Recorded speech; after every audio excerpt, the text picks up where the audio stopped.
तो आई सबसे पहले हम मनु दुबे देव के देव महादेव जी के चरण में कोटि कोटि नमन करतानी। और साथ ही साथ आप तमाम शिव भक्त के हार्दिक अभिनंदन करतानी। आज बड़ा ही खुशी के बात बा, बड़ा ही सौभाग्य के बात बा कि हमरा शिव विवाह कथा कहे के आ कुछ गावे के मौका मिलल बा। शिव विवाह यानी भगवान भोले शंकर के बियाह। शिव मतलब सृष्टि, शिव में ही सृष्टि समाइल बा। तब भक्त लोग जे भी शिव के गुणगान करेला, शिव के ध्यान करेला, शिव के कथा सुनेला, ओकर ए सृष्टि से ए दुनिया से उद्धार हो जाला, ओकरा तृप्ति मिल जाला। त आए भक्त लोग ए संगीतमय शिव विवाह में हमार जे जे सहयोग कैले बा ओकर पात्र परिचय कराओ तनी। ई संगीतमय शिव विवाह कथा लिखले बानी आदरणीय आर पंकज जी, म्यूजिक से सजौले बानी लवली शर्मा जी, आ ई कथा के रिकॉर्ड कैले बानी आदरणीय कैलाश जी, मैक्स स्टूडियो दिल्ली। सहयोग कैले बानी हमार पापा जी श्री धर्मेंद्र दुबे जी, आ आशीर्वाद बा हमार गुरु जी आदरणीय पंडित रामेश्वर तिवारी जी के। जौना कथा के आप सबके बीच प्रस्तुत कर रहल बा भोजपुरी संगीत के सबसे बड़ कंपनी यानी वेव म्यूजिक कंपनी। तब प्रेम से बोलिए शंकर भगवान की।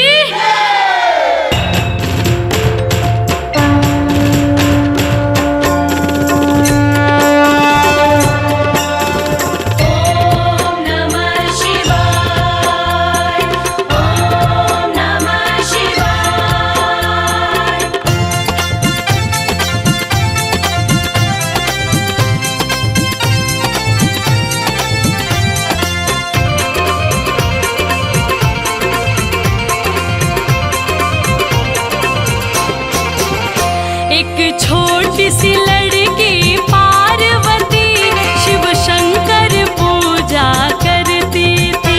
एक छोटी सी लड़की पार्वती शिव शंकर पूजा करती थी। एक छोटी सी लड़की पार्वती शिव शंकर पूजा करती थी। एक छोटी सी लड़की पार्वती शिव शंकर पूजा करती थी।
आई भक्त लोग कथा पर चलल जाओ।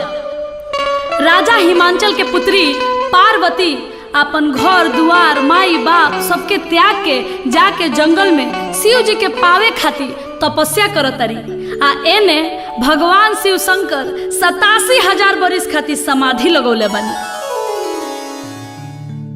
पार्वती के ऐसन घोर तपस्या देख के आ भगवान भोलेनाथ के समाधि में लीन देख के ब्रह्मा जी विष्णु जी सब देवी देवता परेशान हो गए।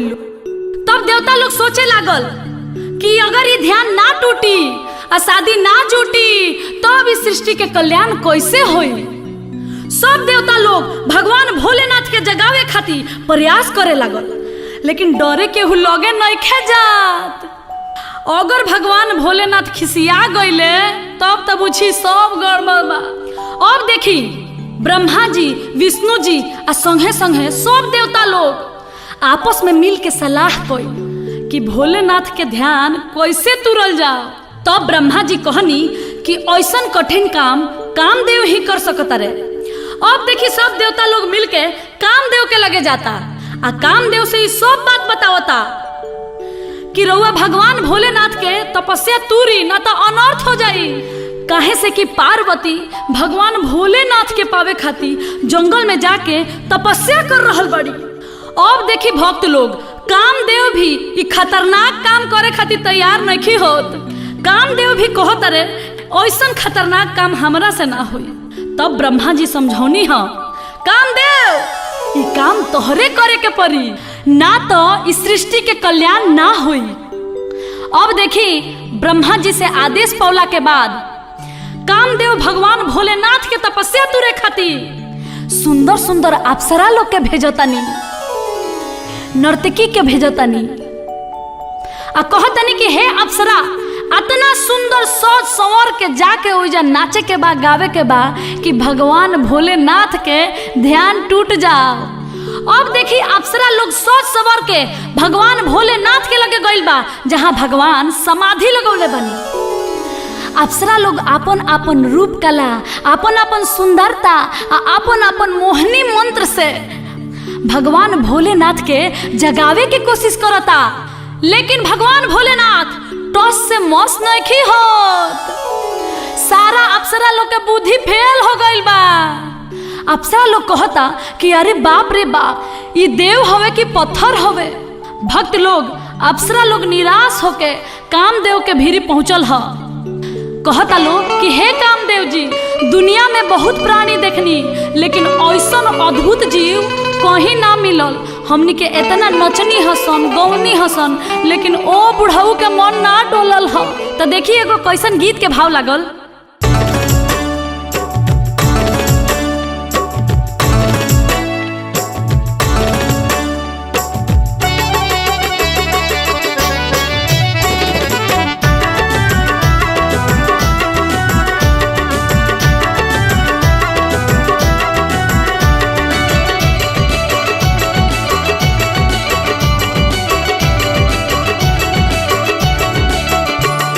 जगाए हारी हो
भगवान भोलेनाथ के सब केहू जगा के हार गइल बा, तबो भगवान भोलेनाथ नइखी जागत। अब खुद कामदेव ही भगवान भोलेनाथ के जगावे खातिर चल देले बानी।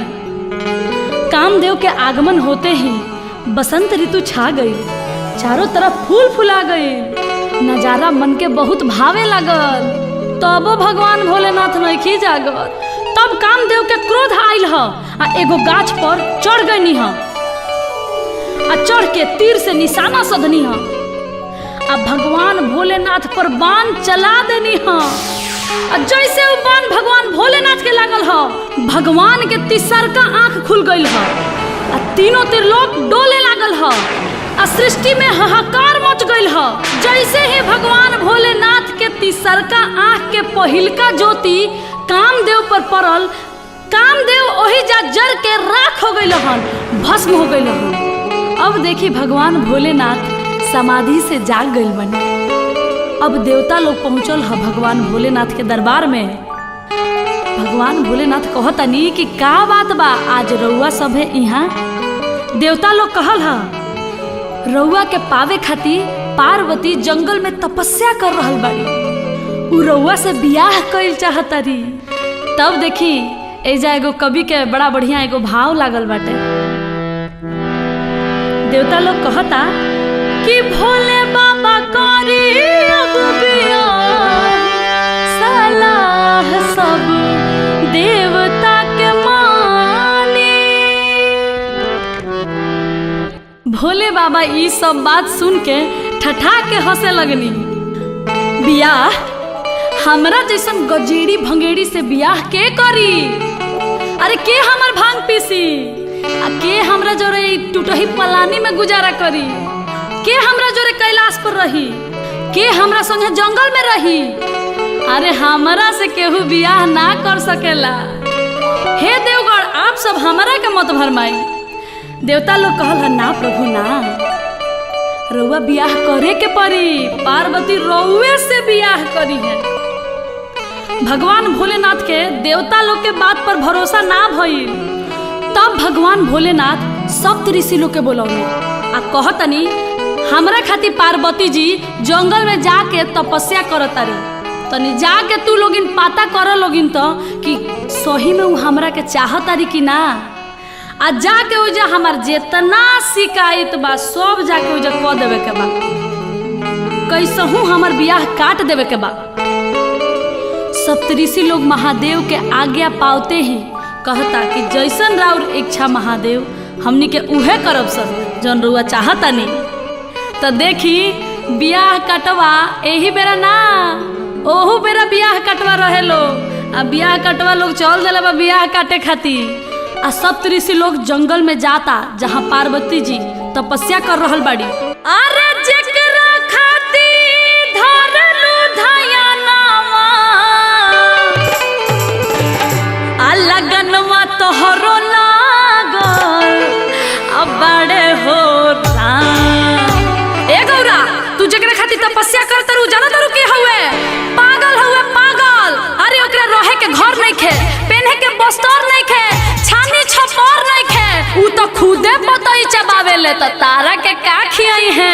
गौरा, ए गौरा, आ लग जाए भगिया में अगिया, ए लग जाए भगिया में अगिया, साजनवा तोहरो पागल बड़े हो राम, और भंगिया तोहरो पागल बड़े हो राम। जेकरा खातिर धरलू धयनवा, लगनवा तोहरो लागल बड़े हो राम। जेकरा खातिर धरलू धयनवा, लगनवा गौरा लागल बड़े हो राम।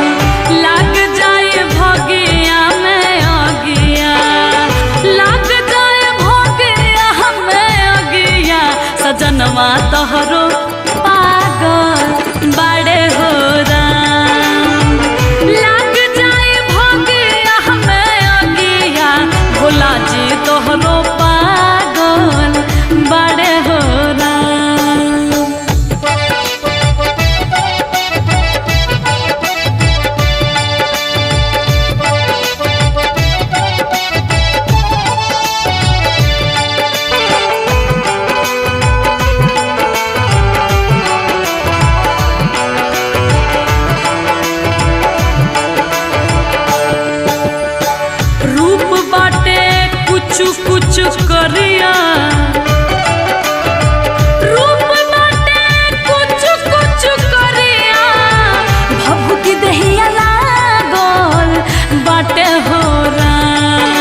तब तीसरकू जना आगे आवता रे, हटो लोगिन, ई काम तारा लोगिन से ना होई, ई हम ही करम। तब देखी तीसरकू जना का कहता रे कि पार्वती आँख खोलो, आँख, ना तो तहार जिंदगी नरक हो जाई, नरक। आ का उ बौराह के फेरा में पड़ल बाड़ू। पार्वती के समझावे लगले कि बर बीसम बीसम बीसा आ बर ताके एके दिशा, बर के घर में चांद सूरज के ज्योति आ बर पेन्ही ना पियरी धोती। अरे बुझला एकरा मतलब का होला कि बर बीसम बीसम बीसा यानी 20 आ 20 60 बरिस के लइका बा, आ बर ताके एके दिशा, एक एक और ताके ले कंडेर बाड़े, बुझली ह। आ बर के घर में चांद सूरज के ज्योति, डायरेक्ट सूरज भगवान के ज्योति आवेला, घर दुआर नहीं खे, पर्वत पहाड़ पर रह के पड़ी। आ बर के घर में चांद सूरज के ज्योति, आ बर पेन्ही ना पियरी धोती, बर पियरी धोती ना पहनी है, और उनका डरे से बुझा कि मिर्गा छला ह। अरे समझ लू गौरा, अरे तू राजा महाराजा के बेटी हो, तू कोनो राजकुमार से बियाह कर तू, आ का है बुढ़ऊ के फेरा में पड़ल बाड़ू। ई सब सुनला के बाद गौरा जी से बर्दाश्त ना भइल शंकर जी के शिकायत। तब कहतरी कि सुनी सभे मुनि, रउआ सबके इज्जदाल ना गली, रउआ सब टरी आ आपन आपन घर धरी। हम करब उहे गजेड़िए से बियाह, उहे जोगिया से बियाह करब।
सब सुनला के बाद सब ऋषि लोग बूझ गइल कि ई बियाह हमनी से त ना कटी। तब गइल लो भगवान भोलेनाथ के लगे आ कहल लो कि हे भोलेनाथ, राउर बियाह होइबे करी, ई बियाह गणासियों से ना कटी, काहे से कि पार्वती रउआ के मन ही मन में अपन स्वामी मान लेले बड़ी। तब भगवान भोलेनाथ कही आए ऐसा बात है, तब मुझे स्वयं परीक्षा लेना पड़ेगा। अब देखी भगवान की लीला, भगवान स्वयं परीक्षा लेवे खातिर चल देले बानी। आ देखी कैसन भेष बनले बानी, आए रे दादा कितना निमन लागता। देखी देखी आज जोगी के भेष दा के भगवान भोलेनाथ पार्वती जी के परीक्षा लेवे खातिर स्वयं जंगल में चल देले बानी। आई जाएगो गीत के भाव बा,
नागी के भेष में भगवान भोलेनाथ पार्वती के केतनो समझावतानी, लेकिन पार्वती अपन आंख नहीं खोलत। तब पार्वती जी कली है कि हे महाराज, हम जकरा खाती तपस्या कर रहल बनी, जकरा के हम सच्चा दिल से चाहतनी, उ हमरा सामने आई तबे हम अपन आँख खोलेब। पार्वती के वचन सुन के भगवान भोलेनाथ भाव विभोर हो गई है। तब कहतनी देवी आँख खोला, तू जकरा के चाहतारू उ तेरा सामने साक्षात खड़ा बा। तब पार्वती आँख खोल ली है। आँख खोलते ही भगवान भोलेनाथ के साक्षात दर्शन पाके पार्वती धन्य हो गईली, भाव विभोर हो गईली।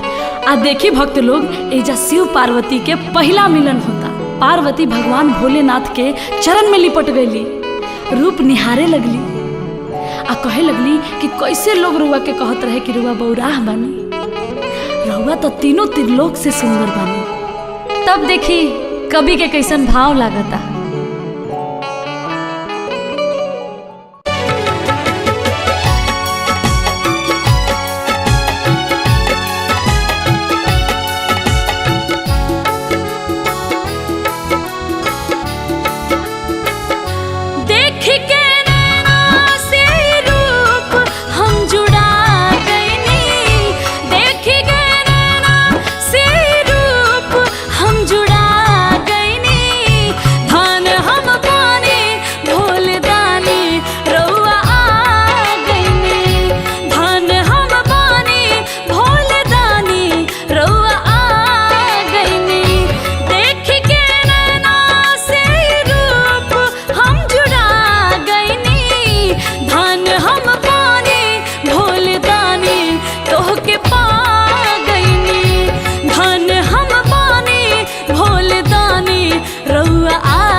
दर्शन पा गईनी।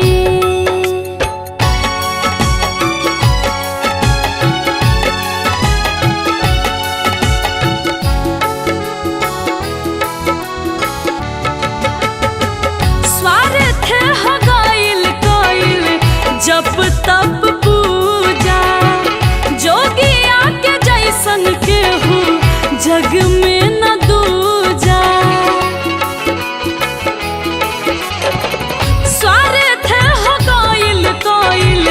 जब तब पूजा, मोरा शिव जोगिया जैसन केहू नाही दूजा।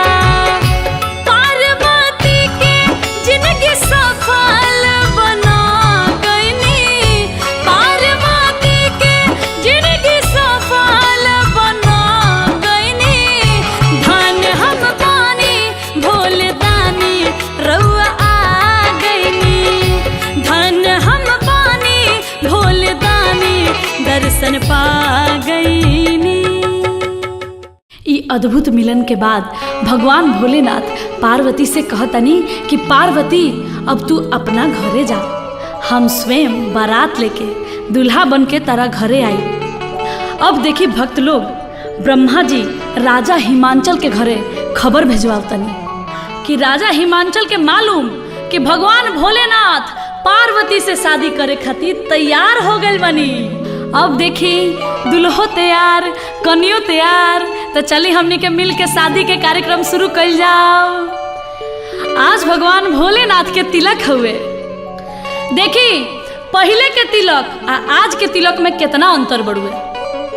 आज एगो तिलक में 500 आदमी जाता रहे आ पतल आ पूरी के धुरकुस उड़ा देता रहे। लेकिन वो घड़ी ऐसा रिवाज ना रहे।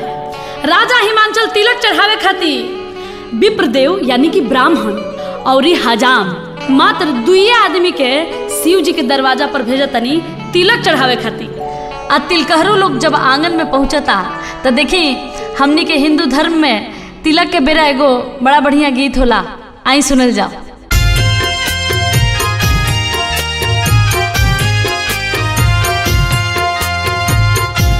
देखी भगवान भोलेनाथ के तिलक चढ़ रहल बा, मंगल गीत गूंज रहल बा।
भगवान भोलेनाथ के तिलक चढ़ गई बा। आ तिलक चढ़ला के बाद हमने कि हाँ धान हल्दी बटाला। आ जब धान हल्दी बटा गई तब तिलकहरू लोग के विदाई से पहले हमने कि हाँ भोजन करावल जाला। आ जब तिलकहरू लोग भोजन करे खातिर बैठेला तब हमने कि हाँ माई बहन चाची लोग मिल के जेवनार गावे। तो शिव जी के तिलक में भी देखी सब ऋषि लोग के औरत लोग मिल के जेवनार गावता। उ कैसे सखी गावा गावा गीत गावा लो।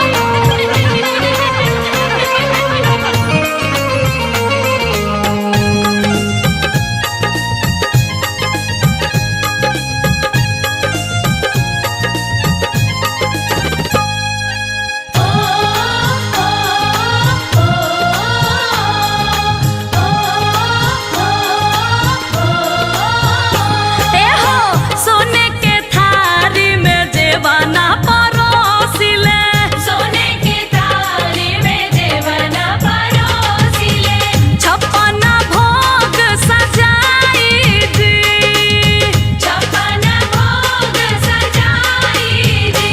अरे जेवाना चालीले बाबा हो नारद मुनि, जेवाना चालीले बाबा हो नारद मुनि, सखी सब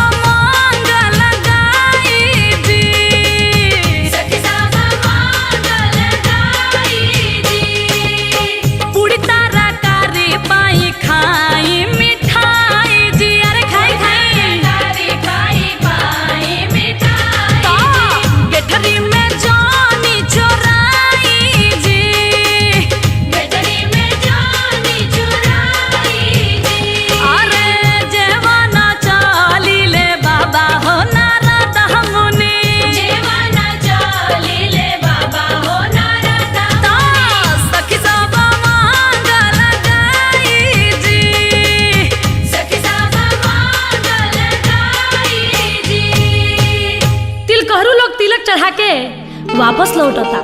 पार्वती के माई मैना रानी नारद बाबा से पूछली हो कि ए नारद बाबा बोर कैसन बा आ बोर के घर कैसन बा।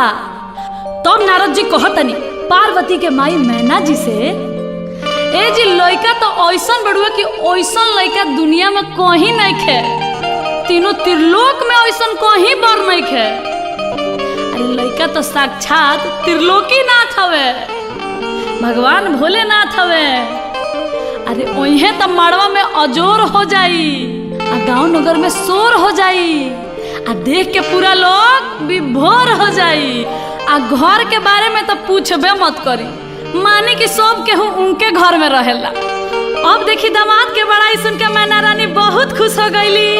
आ राजा हिमांचल की यहाँ मारो गड़ाई के तैयारी होखे लगल। तो आई चाची माई बहनी हमनियों के मिल के मारो के गीत गावल जा।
शंकर दुल्हा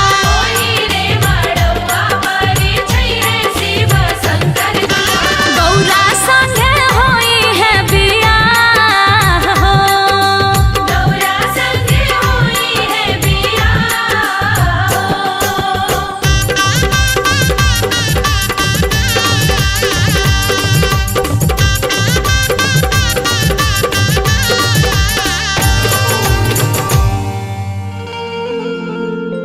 हाय देखी कितना सुंदर माड़ो गड़ाइल बा, माड़ो गड़ा गइल बा। आंगन में कुहार भाई कलसा लेके आ गइल बड़े, जौना कलसा में गंगा जल भर के ओकरा पर दीपक जलावल जाला, आ ओही दीपक से मड़वा में अजोर होला। देखी हमने के यहाँ कोनो भी शुभ काम में कोनो चीज आवेला तो ओकर सबसे पहले परिछावन कइल जाला। जैसे कलसा के परिछावन होला, पीढ़ा के परिछावन होला। तब मैना रानी कलसा परिछे जाता रे, आ कुहार भाई नेग मांगता रे। तो एजा एगो गीत होला।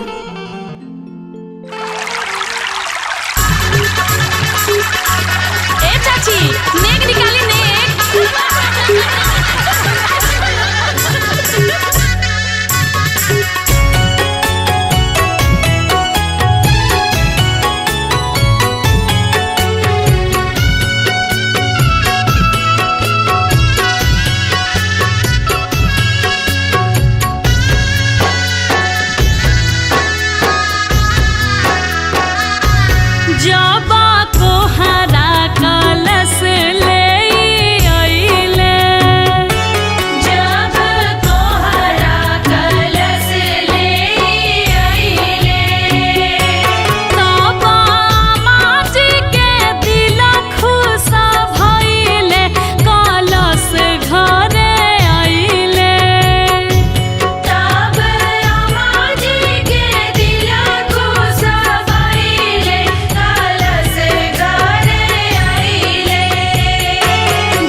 जाबा को हराजे निग चार मंगले जब को हराजे निग चार मंगले बाबा पापा जी बाजार भागी गईले कलश घरे आइले तब पापा जी बाजारे भागी गईले कलश घरे आइले देखी कलश आगे जियारा जुड़ाइले कलश घरे आइले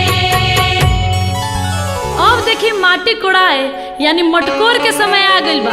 एने पार्वती जी की यहाँ माटी कोड़ाए के तैयारी हो रहल बा आ ओने कैलाश पर्वत पर भगवान भोलेनाथ के माटी कोड़ाए के तैयारी हो रहल बा। तो देखी एने भगवान भोलेनाथ की यहाँ उहे दिशा में माटी कोड़ाता जौना दिशा से भगवान भोलेनाथ के बारात हिमांचल राजा के द्वार पर जाई। आ देखी एने पार्वती जी की यहाँ भी माटी कोड़ाए के तैयारी हो रहल बा आ सखी सहेली लोग मिल के माटी कोड़े जाता उहे दिशा में जौना दिशा से भगवान भोलेनाथ के बारात द्वार पर आई। तो आई परंपरा के अनुसार सुनल जाओ एगो मटकोर के गीत।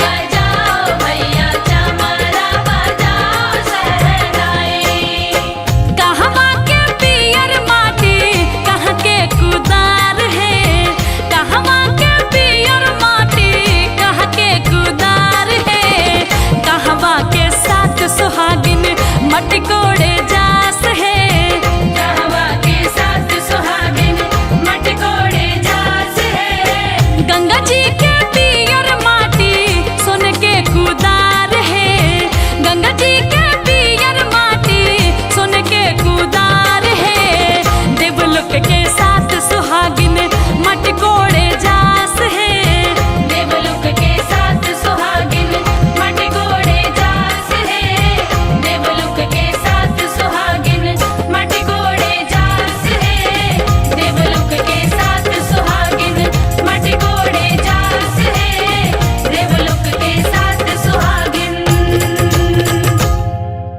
अब देखी दोनों ओर के माटी कोड़ा गइल बा आ अब हरदी चढ़ावे के बेरा आ गइल। तो देखी भक्त लोग एजा एगो बड़ा महत्वपूर्ण बात बा। बात ई बा कि हरदी उहे आदमी चढ़ावेला जेकर खुद देही पर हरदी चढ़ गइल होखे यानी कि बाजा बाज गइल होखे। तो देखी अब दोनों ओर हरदी चढ़े लागल। देखी एने शंकर भगवान चौका पर बैठल बानी आ ओने पार्वती जी भी चौका पर बैठ गइल बानी। हल्दी चढ़े लागल दोनों ओर आ हल्दी के गीत गवाए लागल। तो आई अब हमनियों के गावल जाओ एगो हल्दी चढ़ाई के गीत।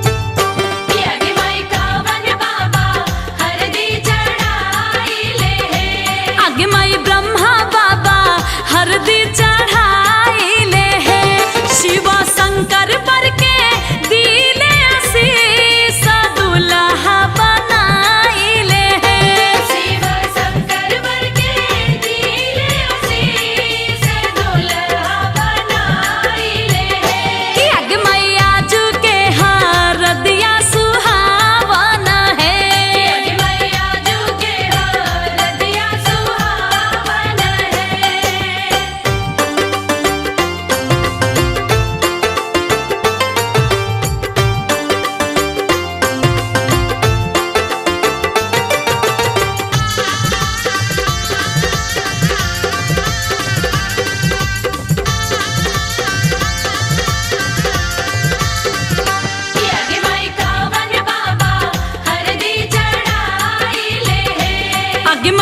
विष्णु बाबा हरदी चढ़ाइले है शिव शंकर बर के दिले आशीष दुल्हा बनाइले है शिव शंकर वर के दिले आशीष दुल्हा बनाइले है कि आगे मैया जू के हाँ रदिया सुहावना है मैया जू के हरदिया सुहावन है कि आगे मैया जू के हरदिया सुहावन है। अब देखी भगवान भोलेनाथ के हरदी चढ़ते ही चेहरा पर निखार आ गई, सांवर दुल्हा गोर लागे लगले। भगवान भोलेनाथ के चेहरा पर मुस्कान खिले लागल। ये दृश्य देख के सब देवी देवता मने मन बहुत खुश होता रहे। आज भगवान भोलेनाथ के बारात जाए आला बा। अब बारात जाए से पहले दुल्हा के नहवावन होला। तो देखी भगवान भोलेनाथ के भी नहवावन हो रहल बा। तो हमनी के यहाँ नहवावन पर एगो बड़ा नीमन गीत गावल जाला। तो आई सुनल जाओ एगो गीत। आगे माई बड़े बड़े बूंदावा परेला गाना आगे माई भोला भंगिया नहाले आंगना आगे माई आई छेलिया वाइन जवाइन कवना माना उनकर नजरी उतारेली सात सोहागिन ना। अब देखी भगवान भोलेनाथ ससुरारी जाए खातिर तैयार होके लगनी, सजे लगनी। कैसे श्रृंगार करतनी भगवान भोलेनाथ? गंगा का पार पर यानी कि जटा में गंगा, चंदा लीलार पर यानी कि लीलार पर चंद्रमा सजले बनी। कान में कुंडल के जगह बिच्छी झूलतिया, आ गर्दन में सांप के माला, देही में भभूत रमौले बानी, एक हाथ में त्रिशूल और दोसर का हाथ में डमरू लेले बानी। अब बोर के पोशाक ना देखी, कमर में मिर्ग छाला लपेटले बानी। भोलेनाथ सज धज के अब चौका पर नहछो खाती बैठतानी। तो देखी एगो गीत कैसे बा। नोहा काटू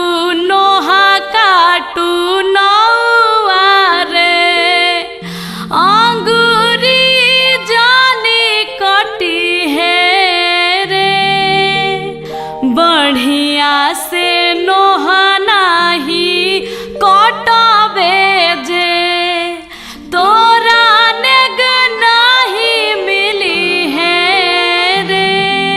अब देखी भगवान भोलेनाथ के वही चौका पर चुमावन भइल ह।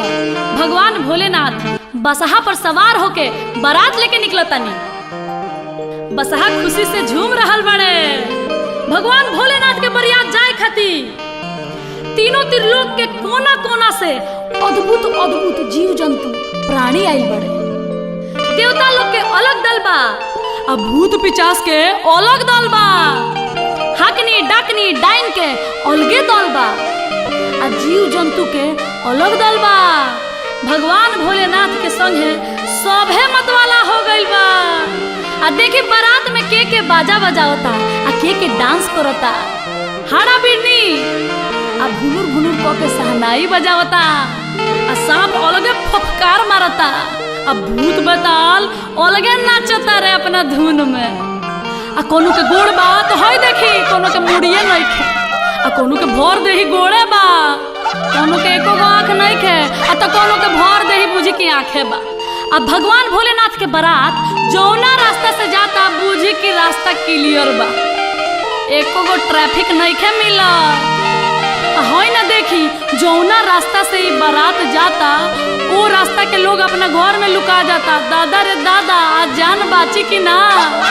ई बारात के रास्ता में जौन भी मेहरारू लड़की देखतारी ऊ कहतारी कि हे भगवान कौन बाछी के करम फूटल ह, ई बारात केकरा यहाँ जाई, ई दुल्हा के कर हूँ।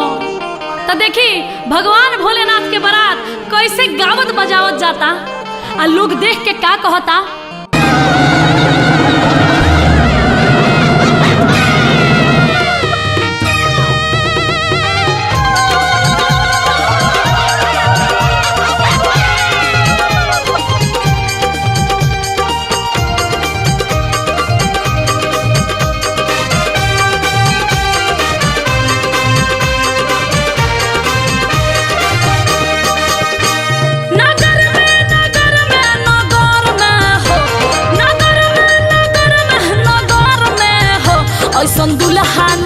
देखनी नगर में हो, ऐसन बर नहीं देखनी नगर में हो।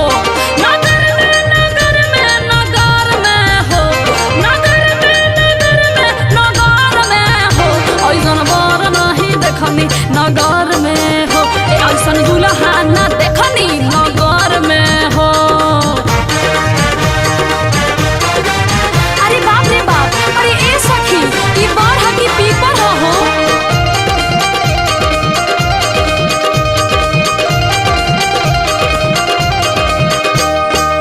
भूत बैताल संगे दुल्हा भी नाचे, केहू भी नाच केहू के भर दही आके। अरे ए सखी कौन पाछी के भाग फूटल बा। भूत बैताल संगे दुल्हा भी नाचे, केहू भी नाच केहू के भर दही आके। देखी नर नारी लुका गइले घर में नगर में हो, ऐसन दुल्हा ना अइले नगर में हो, ऐसन बर नहीं अइले नगर में।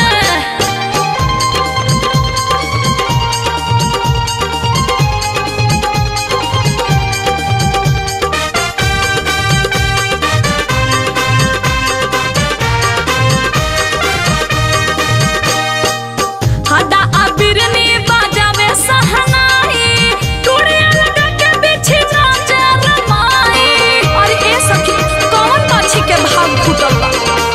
हड्डा अबिरनी बाजावे सहनाई, टूड़िया लगा के बिछी नाचे रमाई। झूले जगरवा हो बरवा के घर में नगर में हो, ऐसन दुल्हा ना देखनी नगर में हो, ऐसन बर नहीं देखनी नगर में हो। देखिए गावत बजावत ये अलबेला दुल्हा के अद्भुत बारात राजा हिमांचल के नगरी में प्रवेश करता। एने राजा हिमांचल जी बारात के स्वागत के तैयारी कर रहल बानी। दुआरे बारात लागे के तैयारी हो रहल बा। पार्वती जी के सखी सहेली लोग बारात के स्वागत में गीत गावता।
राजा हिमांचल के द्वारा पर आइल बनी।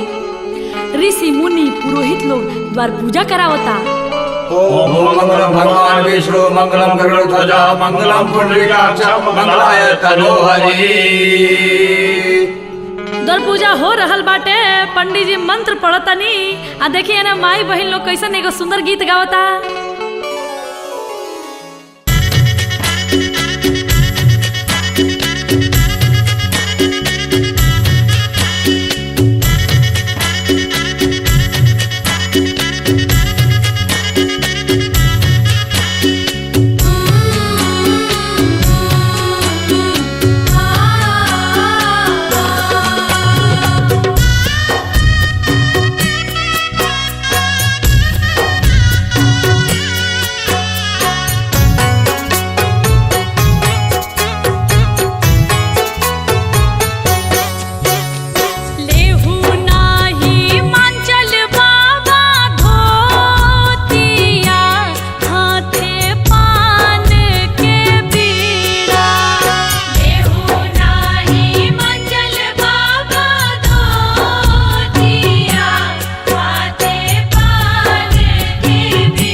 चिंता घेरले बा। चिंता ऊ बा कि मैना रानी से दुल्हा के खूब बड़ाई कइले बड़े, आ उहे दुल्हा अपन बियाह करे खातिर असली भेष में आइल बा। देखी अब पार्वती के गुरहथी के बेरा आ गइल बा। भसुर मड़वा में जाता रे गुरहथी खातिर, आ राजा हिमांचल के आंगना में पार्वती के सखी सहेली लोग जुटल बा। तो देखी वही में एगो सखी कहता रे, ए सखी ई भसुर ऐसन बा तो दुल्हा कैसन होई? ए दादा कहीं गौरा के दुल्हा बौराह नइखे नु। गुरहथी शुरू बा। तब पंडित जी भसुर के हाथ में मंत्र पढ़ के अक्षत देता रे चढ़ावे खातिर। तो है ना देखे भसुर का करता रे। तब सखी सहेली लोग कैसे गीत गावता।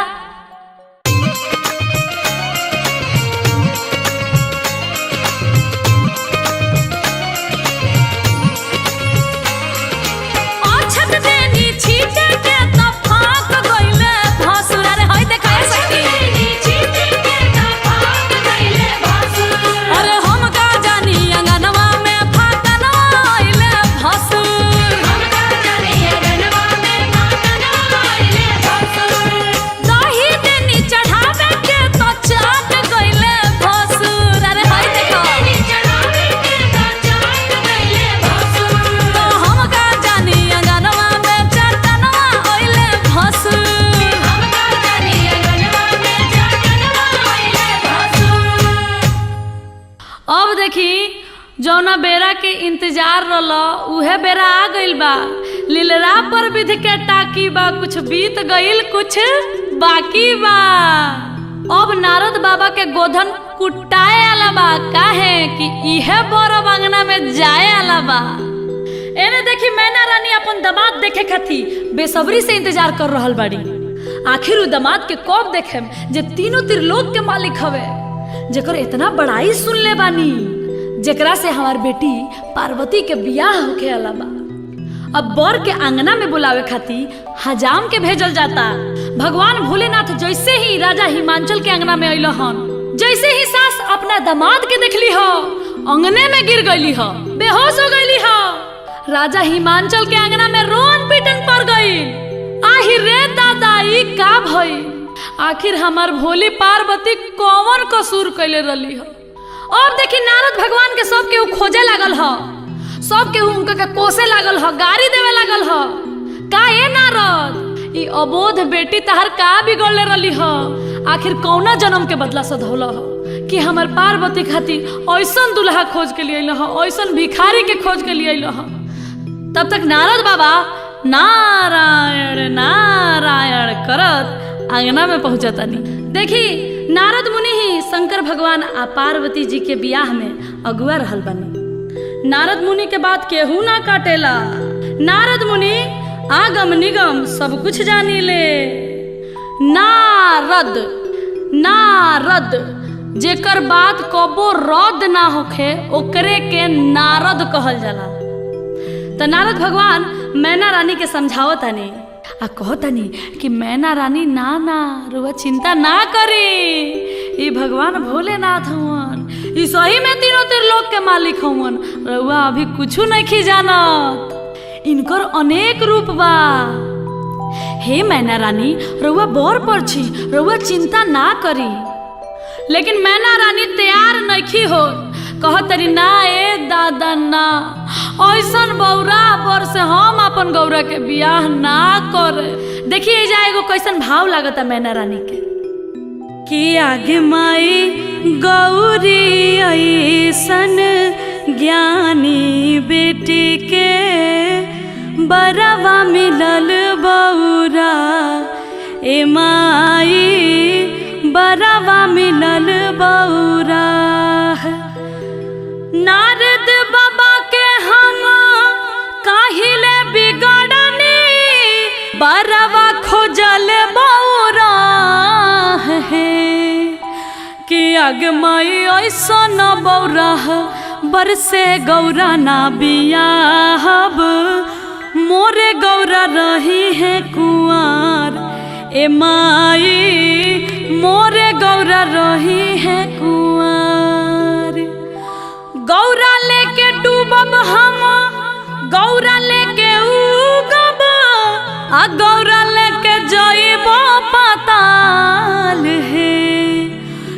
अगमाई ऐसा न बौरा बरसे गौरा ना बिया हब भले गौरा रही है कुंवर ए माई मोर गौरा रही है कुंवर। कसहु नारद भगवान मैना रानी के सखी सहेली लोग के समझा बुझा के आ माड़ो में लेके आओ तनी कि चली मतवा चली बर परछी बर राउर बहुत सुंदर बा। मैना रानी केहूँगा अपन दिल पर पत्थर रख के आ आंगना में आओ तारी। आंगना में अइला के बाद लोढ़ा लेले बाड़ी लेकिन मने मन में डरा तारी। तब पीछे से सखी सहेली लोग गीत गावता का कहता अरे हाय देखा ए सखी ये दुल्हा कैसन बा हो। अरे ताको तारे पुरु त लौकता पछी। गाओ लो गाओ लो।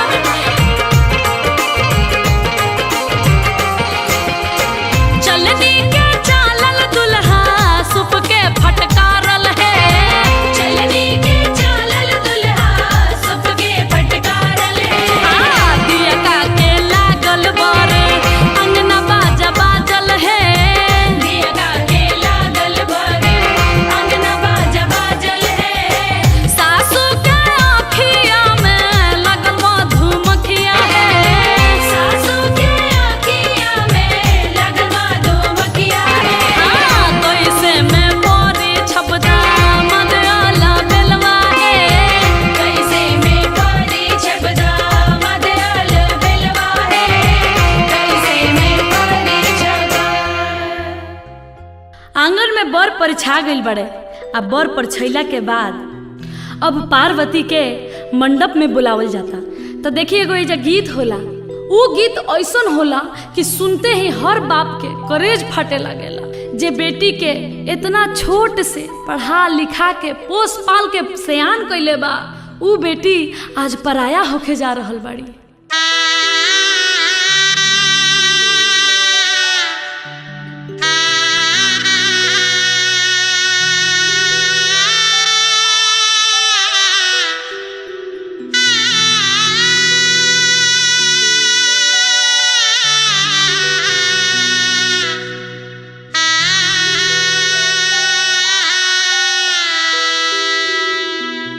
काढ़ू नाही मांचल हो बाबा अपनी रे पुतरिया हमारो गौरा रे बेटी आँखी के रे पुतरिया दिनावा हरेलू हो बेटी आ भूखिया रे पियसिया रतिया हरेलू हो बेटी आ बाबा आखिरे निंदिया।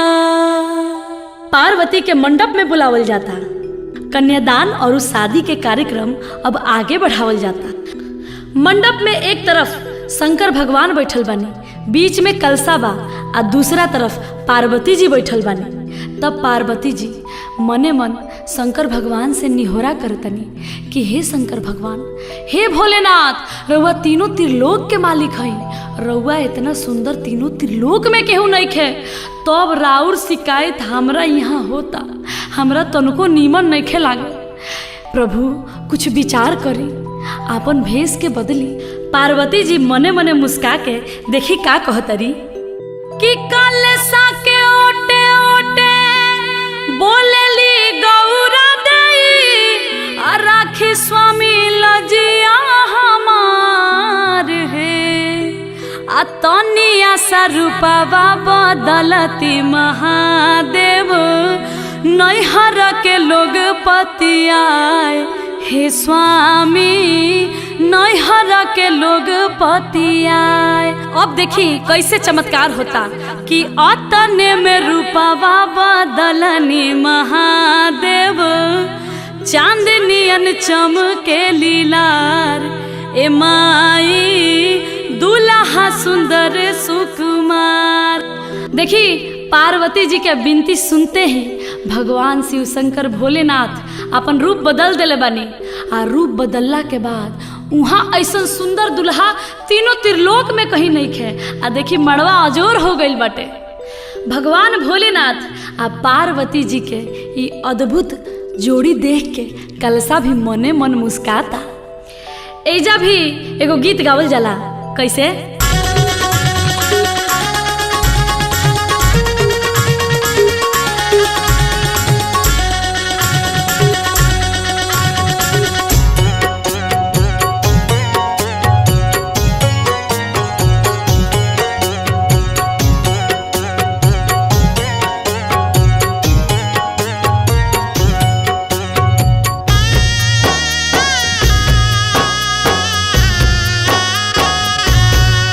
देखी हंसला कलसवा तका देखी चौमुख है। देखी हंसला कलसवा तका देखी चौमुख है। आहे का देखी हंसिले महादेव मने मुस्काइले।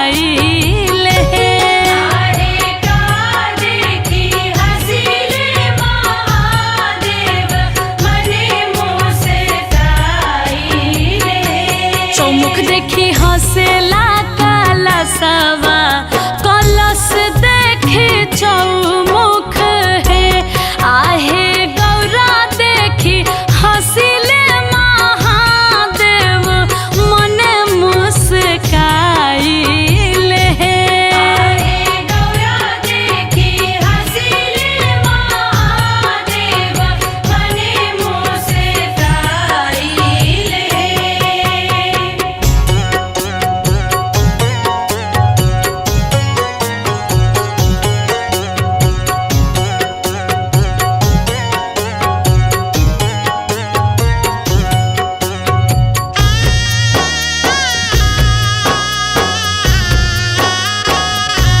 नाची आइले नाची जाइले डमरू बजाइले।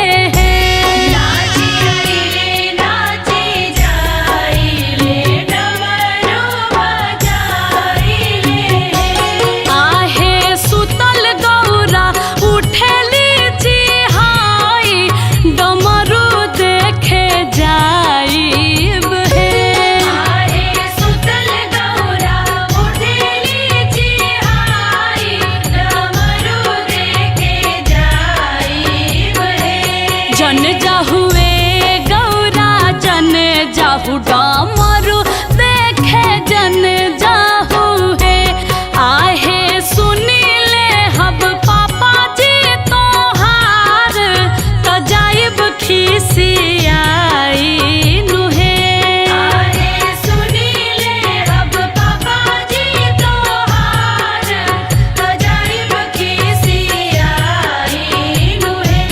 आहे सुनीले अब पापा जी तोहार त जाइब खिसियाई नुहे। अब दानों में महादान यानी कि कन्यादान के समय आ गई। कन्यादान ऐसा समय है जौना के देख के काठों के करेजा रोवे लागेला, पत्थरों के दिल पिघल जाला। आंगन में सभे भाव विभोर हो गइल बाटे, सबके करेजा फाटता, सबे डहक डहक के रोता। राजा हिमांचल पार्वती जी के अपना जांघा पर बैठल बानी। आज पार्वती पराया हो रहल बाड़ी, आज पार्वती के कन्यादान हो रहल बा। मन ही मन राजा हिमांचल कुहुक कुहुक के रोतनी। मैना जी के आंख से आंसू के धार बह रहल बा। आज बेटी पराया हो रहल बड़ी।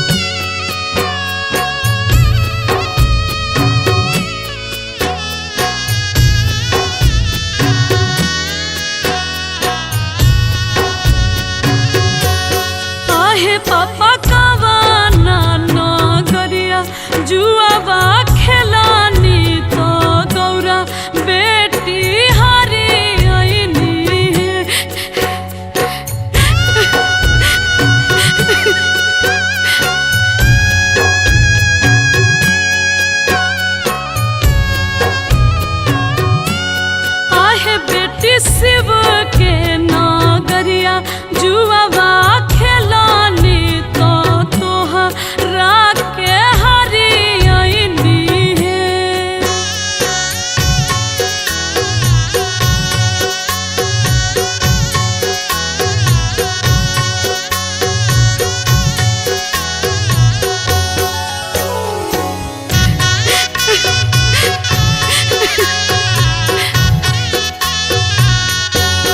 आहे पापा पुतावा पतोहिया काहे ना हरानी तो हमारा के हरियनी है।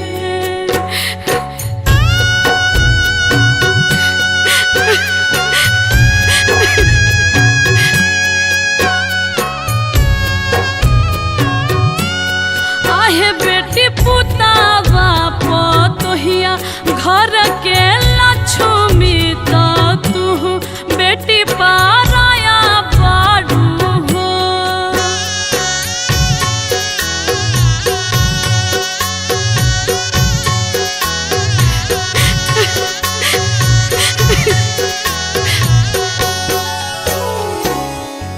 देखी कन्यादान महादान हुए, ई सौभाग्य जेकरा प्राप्त होला ओकरा मुक्ति मिल जाला। तब भक्त लोग हम भी रउआ सबसे निहोरा कर रहल बानी कि कन्यादान रउआ सब भी जरूर करब। अगर आपन बेटी ना होखे त केहू पराया के बेटी, केहू गरीब के बेटी, आपन भतीजी आ ना होखो तो आपन भगनी के कन्यादान जरूर करे के चाही। यही से मनुष्य के जीवन सफल होला। आई हमनी के परंपरा के अनुसार एगो औरी कन्यादान के गीत होला, ओकरा के सुन लिहल जाओ।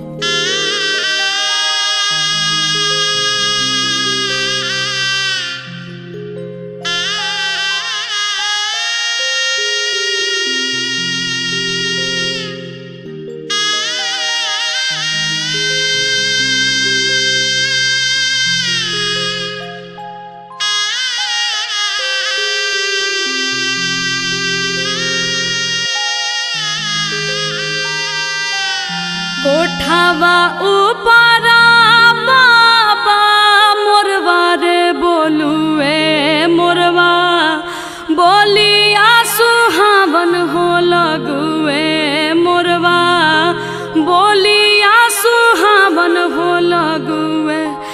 आजू के रतिया बाबा जागल हो रही हो, आजू घरवा चोरिया हो जाई है, आजू घरवा चोरिया हो जाई है। सबरे संपत्तिया बाबा बाची रे जाई है, गौरा बेटी चोरिया हो जाई है, गौरा बेटी चोरिया हो जाई है। दुआरा पाए बेटी चौकी दरबारे रखब, आंगना में सिपहिया हो रखब, घरवा भीतर हमहू जागल हो रहब, से हो बेटी बाची रे जाई है, से हो बेटी बाची रे जाई है। दुआरा के चौकी दरवा बाबा सुती रे जाई है, आंगना के नीरा भेदर होई है, आंगना के नीरा भेदर होई है।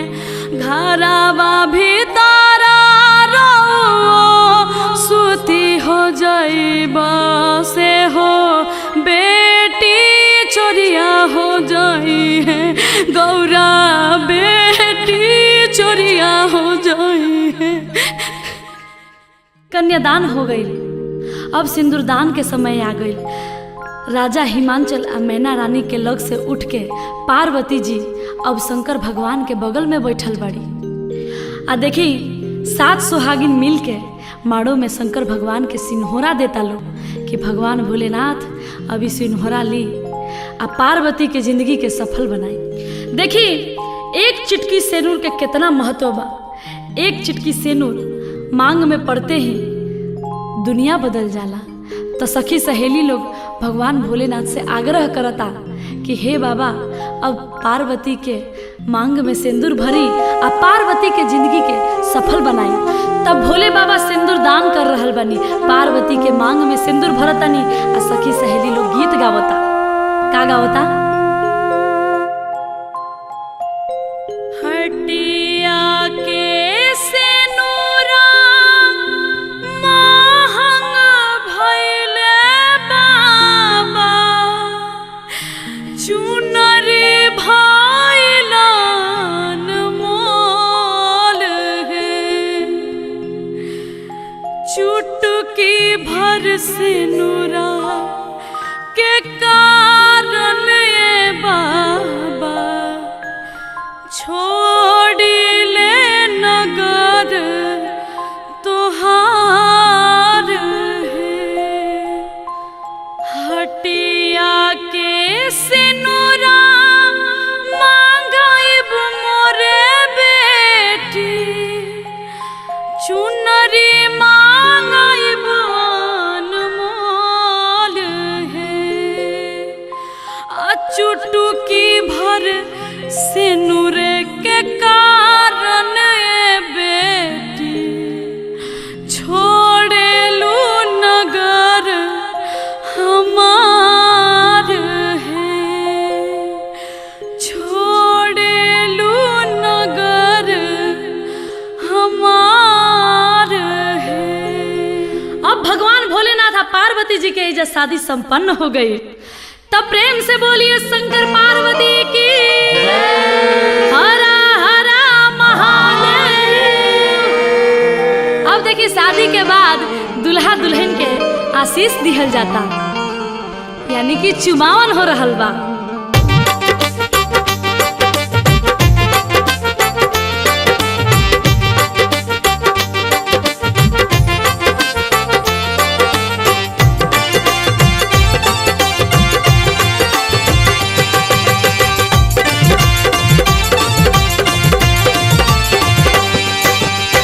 हरियारा दुभिया जुरी भारा चाउर शिवा शंकर हरि, हरियारा दुभिया जुरी भारा चाउर शिवा शंकर हरि।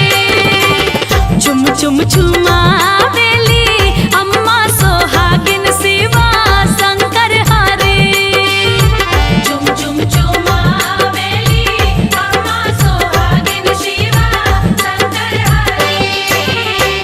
अम्मा चुमावेली देली आशीष शिवा शंकर हरि।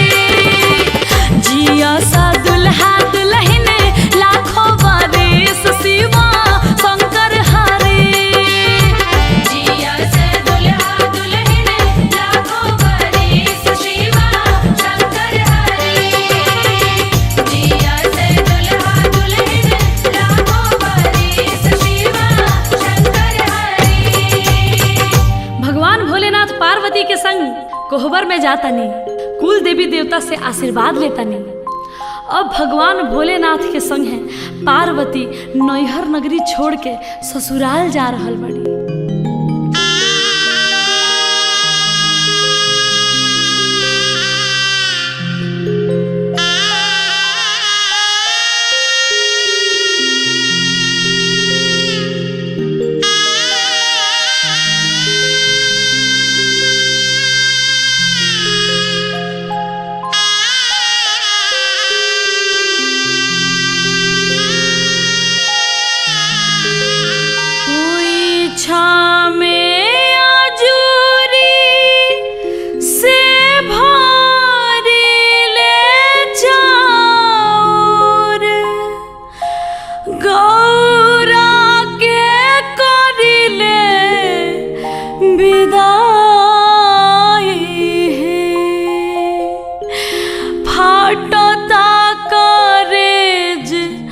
कैसे करब हम विदा